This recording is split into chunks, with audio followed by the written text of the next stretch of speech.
4월 24일 부활절 제2주 주일을 위한 말씀 나눔을 시작하겠습니다. 오늘은 사도행전 5장 27절부터 32절 말씀을 가지고 증인의 담대함이라는 제목으로 말씀을 나누겠습니다. 2022년 마가교회 표어는 꾸준한 일상, 행동 강령은 주님과 그리고 모두와 함께하는 하루입니다. 2022년 기도문을 따라해 주시기 바랍니다. 우리에게 늘 신비로운 새로운 하루를 허락하시니 감사합니다. 우리가 만나는 모든 이들에게서 그리고 모든 것들에서 주님의 온기를 느끼게 하소서. 예수 이름으로 아멘. 사도행전 5장 27절부터 32절 말씀 읽어드리겠습니다.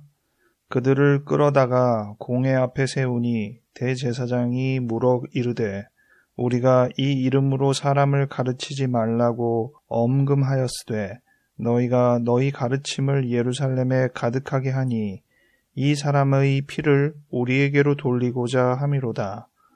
베드로와 사도들이 대답하여 이르되 사람보다 하나님께 순종하는 것이 마땅하니라. 너희가 나무에 달아 죽인 예수를 우리 조상의 하나님이 살리시고 이스라엘에게 회개함과 죄사함을 주시려고 그를 오른손으로 높이사 임금과 구주로 삼으셨느니라. 우리는 이 일의 증인이요 하나님이 자기에게 순종하는 사람들에게 주신 성령도 그러하니라 하더라. 아멘. 오늘 말씀은 베드로와 동료들이 공회에 끌려가서 그들과 함께 쟁론한 부분인데요. 공회에서 대제사장을 위시한 사람들의 태도와 베드로를 위시한 사도들의 태도가 대립되어 있습니다. 이 부활의 소식이 누가 보는지에 따라서 상당히 다른 시각을 갖는구나 알 수 있었습니다. 먼저 사도들은 지금 말씀을 전하는 대로 예수께서 살아나셨다. 회개함과 죄사함을 주시려고 이 땅에 오신 것이다. 우리가 예수님이 살아나셨음을 증언하는 증인이 되고 또 성령께서도 예수 그리스도께서 살아계시고 또 이 땅의 왕이 되심을 전하는 증인이라고 말씀하고 있습니다. 그런데 대제사장을 위시한 많은 사람들, 즉 공회로 이 사도들을 끌고 간 사람들은 이 선포가 전혀 다른 관점에서 들립니다. 예수님의 부활도 죄사함도 의미가 별로 없습니다. 오로지 한 가지 의미가 부여되는데 그것은 예수를 죽인 살인자로 취급을 당하는 것입니다.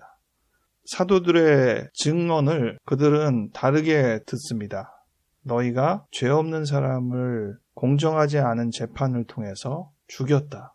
이 정의롭지 못한 일에 너희가 선봉자다. 부활의 증언을 이렇게 듣게 되는 것입니다. 오늘 제목은 제가 증인의 담대함이라고 붙였는데 이 사도들, 사실 예수님 잡혔을 때 다 도망갔던 사람들 아닙니까? 그 사람들이 한순간에 아주 담대한 사람들로 바뀌었어요.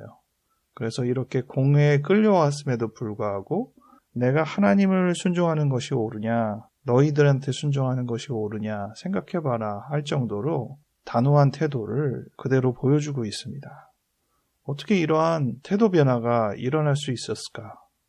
이것이야말로 부활의 참 증거다 말하는 부분에서 저는 상당히 공감을 합니다.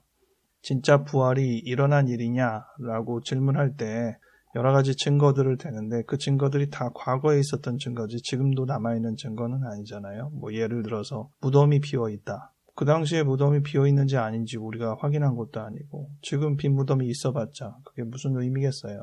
그런데 간접적이지만 더 확실하게 느껴지는 증거는 바로 이 제자들의 태도입니다. 어떻게 이렇게 우유부단했던 제자들이 한순간에 담대해질 수 있을까? 이것은 부활의 사건이라는 놀라운 일이 아니고서는 불가능하다는 것이죠. 단순히 제자들이 그들의 마음을 추스르기 위해서 하나의 소설을 써냈다고 하기에는 너무 그들이 변했다는 것을 생각하게 됩니다. 그 담대함이라는 것이 어떤 마음 자세에서 생길까? 저는 이 질문의 답을 29절에서 찾습니다. 베드로와 사도들이 대답하여 이르되 사람보다 하나님께 순종하는 것이 마땅하니라. 여기서 제가 가장 중요하게 생각하는 단어는 마땅하니라 이 단어입니다. 대부분은 사람보다 하나님, 이 비교에서 하나님께 더 비중을 두는 것에 이 구절의 의미를 더 부여할 텐데 저는 오늘 이 말씀을 읽을 때는 마땅하다는 구절에서 더 비중을 두어 생각을 해봤습니다. 어떠할 때 우리가 담대함을 얻느냐? 우리의 마음 상태, 인지적인 상태를 생각해 보면 이 구절처럼 당연하다는 생각이 들 때 확신을 가지고 우리의 마음이 흔들리지 않을 수 있다는 것을 생각하게 되었습니다.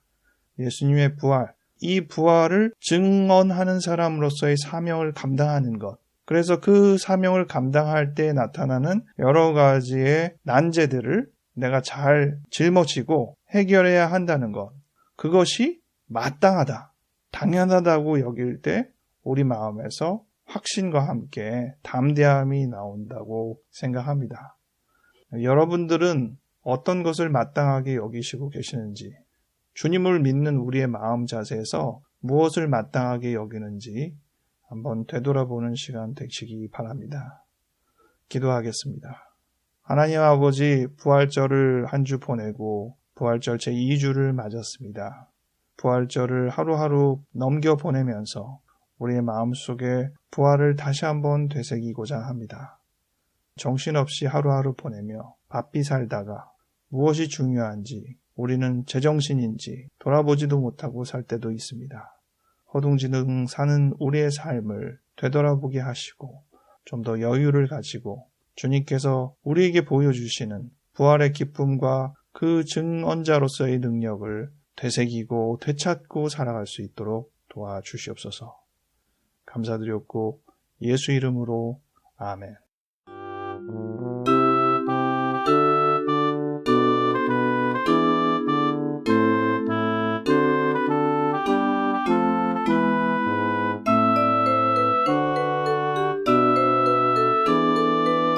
4월도 이제 얼마 남지 않았네요. 5월달은 어버이날을 위시하여서 여러 가지 가정적인 행사가 많이 모여있는 달입니다. 5월을 맞이하며 우리의 마음을 주변에 한 번 더 생각해 볼 수 있는 기회가 되었으면 좋겠습니다. 다음 주에 다시 뵙겠습니다.